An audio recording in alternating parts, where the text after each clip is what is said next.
حدیث مبارکہ میں آتا ہے کہ قیامت کے روز مسلمان سے سب سے پہلا سوال نماز کا ہوگا، اور اگر کسی بندے کے فرائض میں کمی رہ گئی تو رب تعالیٰ کی طرف سے حکم ہوگا کہ اس کے نوافل بھی شامل کر لو۔ تو نوافل کس طرح شامل کیے جائیں گے؟ 70 نفل ایک فرض کے برابر تولے جائیں گے۔ 70 نفل ایک فرض کے برابر، یعنی جس بندے کے ذمے فرض نمازیں قضا ہیں وہ اگر 70 نفل پڑھتا ہے تو سمجھو اس نے ایک فرض ادا کیا۔ تو اگر وہی بندہ 70 نفل پڑھنے کے بجائے 70 فرض ہی ادا کر لے، دیکھا جائے تو نوافل میں وہی کچھ پڑھتے ہیں جو فرضوں میں پڑھتے ہیں، فرق صرف نیت کا ہی ہے نا۔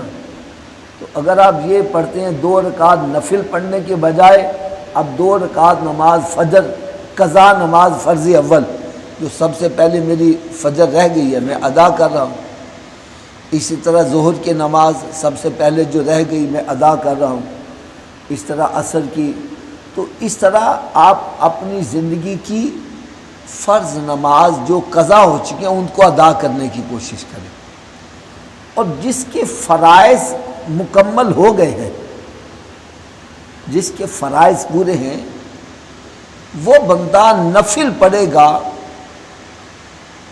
جس طرح میں نے بتلایا کہ 8 گھنٹے ڈیوٹی ادا کرنے کے بعد جو اوور ٹائم لگاتا ہے اس کو ڈبل تنخواہ ملتی ہے، 2 گھنٹے کام کرے گا 4 گھنٹے کی مزدوری ملے گی۔ اسی طرح نمازیں 5 پنجگانہ یہ ہماری ڈیوٹی ہے، ڈیوٹی ادا کرنے کے بعد جو نفل پڑھتا ہے تو یہ نفل سمجھو اوور ٹائم ہے، اس کو ڈبل ثواب ملے گا۔ ڈبل ثواب کس طرح ملے گا؟ ایک تو نفل پڑھنے کا ثواب اور دوسرا قرب خداوندی بھی ملتا چلا جائے گا، کیونکہ حدیث مبارکہ میں آتا ہے یتقرب الی بالنوافل، جب بندہ فرائض واجبات ادا کرنے کے بعد نوافل کی کثرت کرتا ہے تو اس کو پھر قرب خداوندی حاصل ہونا شروع ہو جاتا ہے، اور جب بندے کو قرب خداوندی حاصل ہوتا ہے پھر مقام کیا ملتا ہے؟ رب تعالیٰ ارشاد فرماتا ہے میں اس بندے کی آنکھیں بن جاتا ہوں جس سے وہ دیکھتا ہے، اس کے کان بن جاتا ہوں جس سے وہ سنتا ہے، اس کی زبان بن جاتا ہوں جس سے وہ بولتا ہے، اس کے ہاتھ بن جاتا ہوں جس سے وہ پکڑتا ہے، اور پھر وہ مجھ سے جو بھی دعا مانگتا ہے میں اس کی دعا کو قبول فرما لوں۔ ایک تو یہ پتہ چلا نوافل پڑھنے کا یہ فائدہ ہے، اور دوسرا حدیث مبارکہ میں آتا ہے کہ حضرت ربیعہ رضی اللہ تعالی عنہ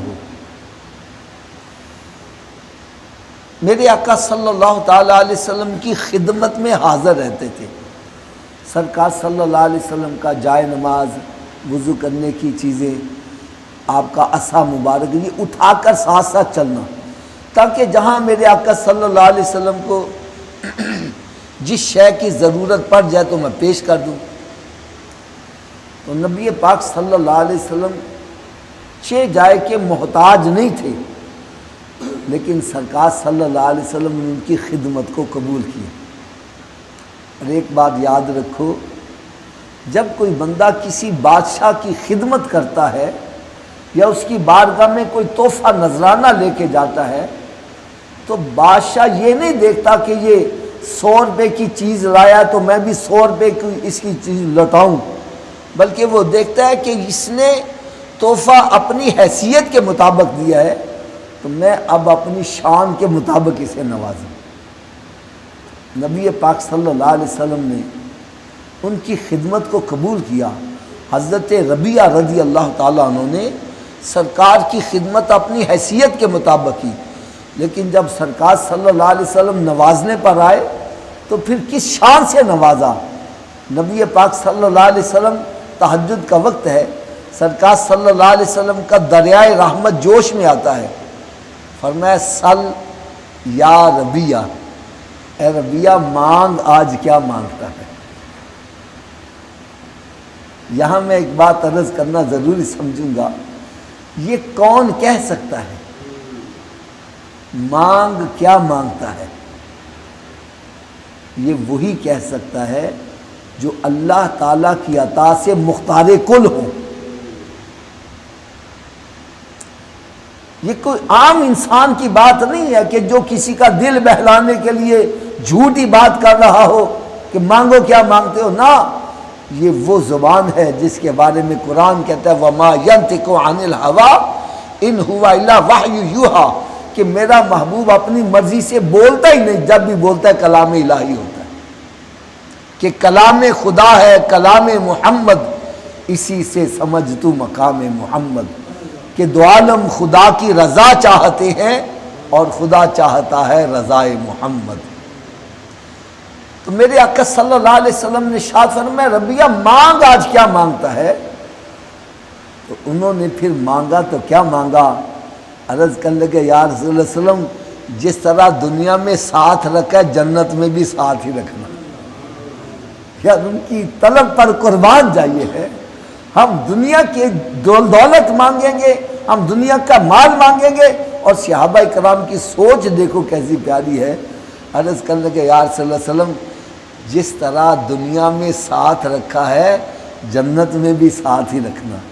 تو میرے آقا صلی اللہ علیہ وسلم نے ارشاد فرمایا ٹھیک ہے ایسا ہی ہوگا، لیکن کثرت سجدوں سے، زیادہ نوافل پڑھنے سے میری مدد کرنا، یعنی جتنے زیادہ سجدے کرو گے، نوافل پڑھو گے، اللہ تعالیٰ تجھے اتنا ہی میرا زیادہ قرب عطا فرماتا۔ تو نوافل پڑھنے سے قرب خداوندی بھی حاصل ہوتا ہے اور سرکار صلی اللہ علیہ وسلم کا قرب بھی حاصل ہوتا ہے۔ تو نوافل بندہ مکروہ وقت نہ ہو اس میں ادا کر سکتا ہے، جیسے سورج کے نکلنے کے 20 منٹ بعد اشراق پڑھی جاتی ہے، پھر چاشت پڑھی جاتی ہے، ظہر سے پہلے بھی پڑھ سکتے ہو نوافل، ظہر کے بعد بھی پڑھ سکتے ہو، عصر سے پہلے پڑھ سکتے ہو، مغرب کے بعد پڑھ سکتے ہو، عشاء سے پہلے پڑھ سکتے ہو، عشاء کے بعد پڑھ سکتے ہو۔ لیکن جو فضیلت تہجد کی نماز کو ہے وہ کسی اور نماز کو نہیں ہے۔ اس کی کیا وجہ ہے؟ تہجد کی نماز میں تو یہاں تک فضیلت آئی ہے کہ جو بندہ تہجد کی نماز ادا کرتا ہے اللہ تعالیٰ اس کو بغیر حساب کتاب کے جنت میں داخل کرے گا۔ تہجد کی نماز ادا کرنے والے کے چہرے پر آپ کو نور نظر آئے گا، تہجد کی نماز ادا کرنے والے کو قلبی سکون حاصل ہوتا ہے، ذہنی سکون حاصل ہوتا ہے، اطمینان قلب حاصل ہوتا ہے۔ تہجد کی نماز ادا کرنے کے بے شمار فوائد ہیں۔ تو میں یہ عرض کر رہا تھا کہ تہجد کی نماز ادا کرنے کی فضیلت، اور بھی تو اوقات ہیں اور بھی نفلی نمازیں ہیں، لیکن جو فضیلت تہجد کے نماز کو حاصل ہے وہ کسی اور کو نہیں ہے۔ اس کی وجہ کیا ہے؟ تو اس کی وجہ علماء کرام نے جو بتلائی میں وہ بھی آپ کے سامنے پیش کرتا ہوں۔ پہلی وجہ تو یہ بتلائی کہ تہجد کا وہ وقت ہے جس وقت سونے آقا صلی اللہ علیہ وسلم کی ولادت ہوئی تھی، جس سہانی گھڑی چمکا طیبہ کا چاند اس دل افروز سعد کے لاکھوں سلام، کہ رات دعا کر رہی تھی یا اللہ وہ محبوب میرے اندر تشریف لے آئیں، میں فضیلت والی بن جاؤں۔ دن جو ہے وہ بھی دعا مانگ رہا تھا، تو اللہ تعالیٰ نے دونوں کی دعا قبول کی۔ رات جا رہی تھی، دن آ رہا تھا، جب سونے آقا صلی اللہ علیہ وسلم کی اس کائنات میں جلوہ گری ہوئی، تو جو جس سہانی گھڑی چمکا طیبہ کا چاند، وہ جس گھڑی سرکار کا نور چمکا، وہ گھڑی اتنی فضیلت والی بن گئی، رب تعالیٰ کو اس گھڑی سے اتنا پیار آ گیا، فرمایا جو میرا قرب حاصل کرنا چاہتا ہے میرے محبوب کی ولادت کی ساعتوں کو اٹھ کر عبادت کرے گا، اس کو قرب خداوندی ملتا چلا۔ وجہ یہ بتلائی کہ آپ جتنے بھی نوافل ادا کریں، نمازیں ادا کریں، اس میں دکھاوا ریاکاری پیدا ہو سکتا ہے۔ مثلا فجر کی نماز پڑھنے آئے ہیں تو بہت سارے بندے موجود ہیں، آپ ان کے اندر نماز پڑھتے ہیں تو دل میں خیال آ سکتا ہے کہ میں نماز پڑھنے آیا ہوں، لوگ مجھے نمازی کہیں گے، لوگ مجھ سے محبت کریں گے۔ ظہر کے وقت آؤ گے، اس وقت بھی لوگ نماز مسجد میں موجود ہوتے ہیں، اسی طرح عصر کی، مغرب، عشاء میں ہیں، اور جو نوافل آپ ادا کرتے ہیں اس میں بھی مقصد یہ ہے کہ لوگ موجود ہوتے ہیں۔ تو دکھاوا ریاکاری جس عبادت میں آ جائے وہ عبادت ضائع کر دی جاتی ہے۔ لیکن تہجد کی نماز ایک ایسی نماز ہے جس میں بندہ اٹھ کر عبادت کرتا ہے، کوئی اور دیکھنے والا نہیں ہوتے، اس میں خالص اخلاص پایا جاتا ہے،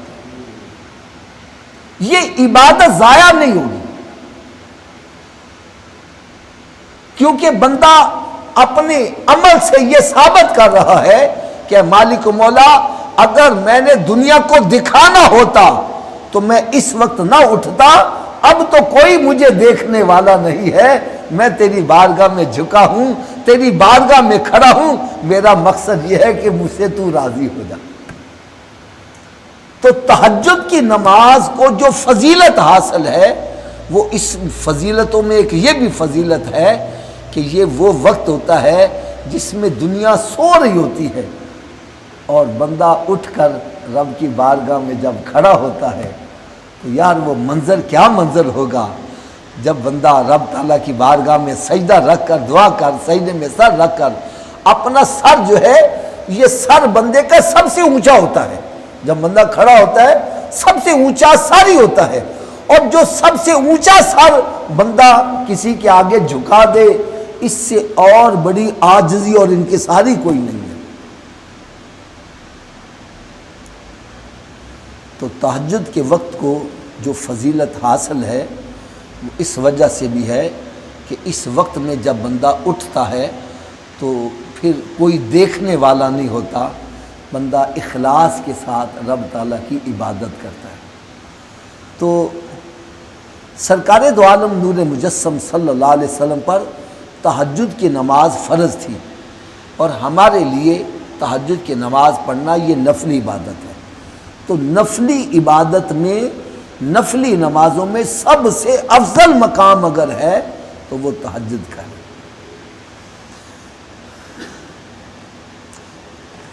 اب تہجد کی نماز ادا کرنے کا میں طریقہ بھی بتلا دوں۔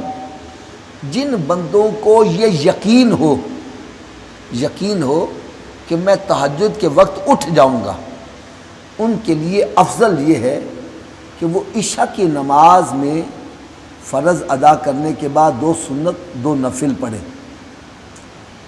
اس کے بعد وتر چھوڑ دیں، وتر نہ پڑھیں، تو پھر تہجد کے وقت اٹھیں، پھر نوافل پڑھیں، اور پھر آخر میں تہجد یہ وتر پڑھیں۔ وتر کا مطلب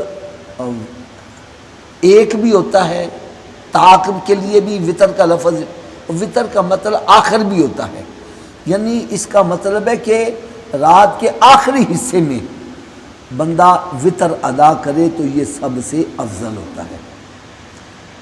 تہجد کی نماز کے لیے یہ طریقہ کار ہے کہ بندہ عشاء کی نماز ادا کرنے کے بعد سو جائے، اور چاہے تھوڑی دیر سوئے، چاہے بیٹھا بیٹھا اس کو اونگ آ گئی ہے، اٹھ کر وہ نوافل پڑھے گا، یہ تہجد کی نماز کہلائے گی۔ لیکن تہجد کی نماز کا جو افضل وقت ہے وہ رات کا پچھلا پہر ہے۔ رات کے پچھلے پہر اٹھے، اپنے گرم بستر کو چھوڑے اور پھر وضو کر کے رب تعالیٰ کی بارگاہ میں کھڑا ہو جائے، یہ بڑا ہی فضیلت کا مقام ہے، بہت ہی فضیلت کا مقام ہے۔ تو جس بندے کو یہ یقین ہے کہ میں تہجد میں اٹھ جاؤں گا، ایسے بندے کے لیے افضل یہ ہے کہ وہ عشاء کی نماز میں وطر ادا نہ کرے، وہ تہجد کے وقت اٹھے، پہلے نوافل پڑھے اور اس کے بعد آخر میں وطر ادا کرے۔ میرے آقا صلی اللہ علیہ وسلم کا یہ طریقہ کار ہوتا تھا۔ تہجد کی نماز کی کم از کم 2 رکعتیں ہیں، زیادہ سے زیادہ 12 رکعتیں ہیں، تو جتنی بھی آپ آسانی سے ادا کرتے ہیں وہ مقرر کر لیں، وہ روز پھر اتنی پڑھتے چلے جائیں۔ تہجد کی نماز میں افضل یہ ہے کہ کوئی لمبی صورتیں ادا کی جائیں، پڑھی جائیں۔ الحمشی پڑھنے کے بعد ہو سکے اللہ تعالیٰ توفیق دے سورہ یاسین شریف پڑھے، سورہ رحمان پڑھے، سورہ ملک پڑھے، سورہ مزمل پڑھے، یہ بڑی بڑی صورتیں یاد ہوں تو وہ کوشش کرے یہ ادا کرے تاکہ میرے آقا صلی اللہ علیہ وسلم کی یاد تازہ ہو جائے۔ میرے آقا صلی اللہ علیہ وسلم تہجد کا قیام اتنا لمبا کرتے تھے کہ سرکار صلی اللہ علیہ وسلم کے قدم مبارک سوج جایا کرتے تھے۔ تو کسی نے عرض کی یا رسول اللہ علیہ وسلم آپ اتنا لمبا قیام کیوں کرتے ہیں؟ تو سرکار صلی اللہ علیہ وسلم نے ارشاد فرمایا کیا میں رب تعالیٰ کا شکریہ ادا نہ کروں؟ تو سرکار صلی اللہ علیہ وسلم لمبا قیام کرتے تھے، لمبا قیام کیا جائے اور لمبے سجدے کیے جائیں، تہجد کی نماز میں یہ افضل ہے۔ اور اگر آپ کو لمبی صورتیں نہیں یاد ہیں تو پھر کچھ طریقے علماء کرام نے بتلائے ہیں، وہ جو آپ آسانی سے اپنا سکتے ہیں۔ ایک تو یہ ہے کہ الحمشری پڑھنے کے بعد پہلی رکعت میں 12 مرتبہ قل هو اللہ شریف پڑھو۔ کتنی مرتبہ جی؟ دوسری رکعت میں 11 مرتبہ، تیسری رکعت میں 10 مرتبہ، چوتھی میں 9 مرتبہ، اسی طرح ایک ایک کم کرتے چلے جائیں گے تو آخر میں آپ 1 مرتبہ پڑھو گے تو آپ کی 12 رکعتیں مکمل ہو جائیں۔ یا اس طرح کر لے، یا الحمشری کے بعد پہلی رکعت میں 1 مرتبہ قل هو اللہ شریف پڑھو، دوسری میں 2 مرتبہ، تیسری میں 3 مرتبہ، چوتھی میں 4 مرتبہ، اس طرح 12ویں رکعت میں آپ کی 12 مرتبہ الحمشری کے بعد قل هو اللہ شریف ہو جائے گی، آپ کی 12 رکعتیں مکمل ہو جائیں گی۔ اور 12 رکعت پڑھنے کے بعد پھر آپ 3 وتر ادا کریں، 3 وتر ادا کریں اور اس کے بعد پھر 2 نفل ادا کریں۔ اور اگر یہ بھی طریقہ آپ کو، میرا مطلب ہے کہ نہیں اپنا سکتے تو پھر اور آسان سا طریقہ کیا ہے، ہر رکعت میں الحمشری کے بعد 3 مرتبہ سورہ اخلاص پڑھتے چلے۔ حدیث پاک میں آتا ہے جو بندہ 3 مرتبہ سورہ اخلاص پڑھتا ہے رب تعالیٰ اس کو پورا قرآن پڑھنے کا ثواب عطا فرما دیتا ہے۔ تو ہر رکعت میں الحمشری کے بعد آپ 3 مرتبہ سورہ اخلاص پڑھتے چلے جائیں تو آپ اس میں دیکھ لیں، آپ 8 رکعت پڑھ سکتے ہیں 8 پڑھ لیں، 12 پڑھ سکتے ہیں 12 کر لیں، 4 پڑھنا چاہتے ہیں 4، 2 پڑھنا چاہتے ہیں 2، بہرحال جتنی بھی آپ حضرات پڑھنا چاہیں، کم از کم اس کی 2 رکعتیں ہیں اور زیادہ سے زیادہ 12 رکعتیں ہیں۔ تو یہ نفلی نماز ہے، یہ بہت ہی زیادہ سرکار صلی اللہ علیہ وسلم کا محبوب ہے۔ اور آخر میں ایک فضیلت بھی عرض کر دوں نفل ادا کرنے کی۔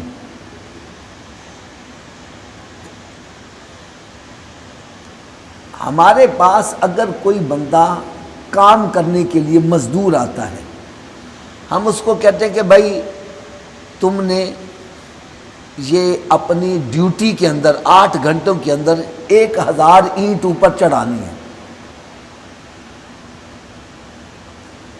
اب اس کو کام دے کے چلے جاتے ہو، واپس آتے ہو تو وہ 8 گھنٹوں میں 2000 اینٹ اوپر چڑھا دیتا ہے۔ ظاہر بات ہے آپ اس سے خوش ہو جاؤ گے کہ اس نے اپنی ڈیوٹی میں کام ڈبل کر لیا، تو خوش ہو کر اس کو کچھ اوور ٹائم دے دو گے، کچھ انعام دے دو گے یا کوئی اور چیز دے دو گے جو آپ کو پسند ہے وہ اس کو دے دو گے۔ تو رب تعالیٰ ارشاد فرماتا ہے جب میں اپنے بندے سے بہت زیادہ خوش ہو جاتا ہوں، بہت زیادہ خوش ہوتا ہوں، تو تو پھر میں اس کو انعام دینا چاہتا ہوں، اور جب میں اس کو نوازنا چاہتا ہوں تو اس کو 2 رکعت نفل پڑھنے کی توفیق عطا کر دیتا ہوں۔ تو جس کو رب تعالیٰ فرض نماز پڑھنے کی توفیق دے، نفل پڑھنے کی توفیق دے، حقیقت میں دیکھا جائے تو سب سے امیر آدمی وہ بندہ ہے، سب سے مالدار وہ بندہ ہے جو اللہ کی عبادت میں مشغول ہے۔ ہمارے ہاں مالدار رب کا فضل اس پر سمجھتے ہیں جس کے پاس دولت زیادہ ہو، کوٹھی کار بنگلہ ہو، وہ چاہے رشوت کے پیسے ہو، اوپر لکھتے ہیں ھذا من فضل ربی۔ تو بھائی اگر دولت کا آ جانا ہی اللہ کا فضل ہے تو پھر نمرود کے پاس بھی بڑی دولت تھی، قارون کے پاس بھی بڑی دولت تھی۔ اللہ تعالیٰ کا فضل اس پر ہے جس کو رب تعالیٰ اپنی عبادت کی توفیق عطا فرما دیتا ہے۔ رب کا فضل اس پر ہے جس کو رب تعالیٰ دین کی سمجھ عطا فرما دیتا ہے۔ رب کا فضل اس پر ہے جس کو رب تعالیٰ اپنا ذکر کرنے کی توفیق عطا فرما دیتا ہے۔ رب کا فضل اس کے اوپر ہے جس کو رب تعالیٰ دین میں غور و فکر کی دولت عطا فرماتا ہے، جس کو نیکیوں کی توفیق عطا فرماتا ہے، گناہوں سے بچنے کی توفیق عطا فرماتا ہے۔ حقیقت میں نیک بندہ وہ ہے، حقیقت میں امیر آدمی وہ ہے جو بندہ اللہ کا ذکر کثرت سے کر رہا ہے۔ اس لیے کہ جتنی بھی آپ کے پاس دولت ہے، جتنا بھی بینک بیلنس ہے، جتنی بھی زمینیں ہیں، جائیداد ہیں، مر گئے تو یہ ساتھ نہیں جائیں گی، اور یہ جو عبادت کی ہوئی ہے یہ قبر میں بھی ساتھ جائے گی، حشر میں بھی ساتھ جائے گی۔ تو اللہ تعالیٰ سے میں دعا کرتا ہوں اللہ تبارک و تعالیٰ ہم سب کو بھی تہجد کے وقت اٹھنے کی توفیق عطا فرمائے، اور رب تعالیٰ کی بارگاہ میں جھکنے کی اور عبادت کرنے کی توفیق عطا فرمائے۔ وما علیہ الا البلاغ۔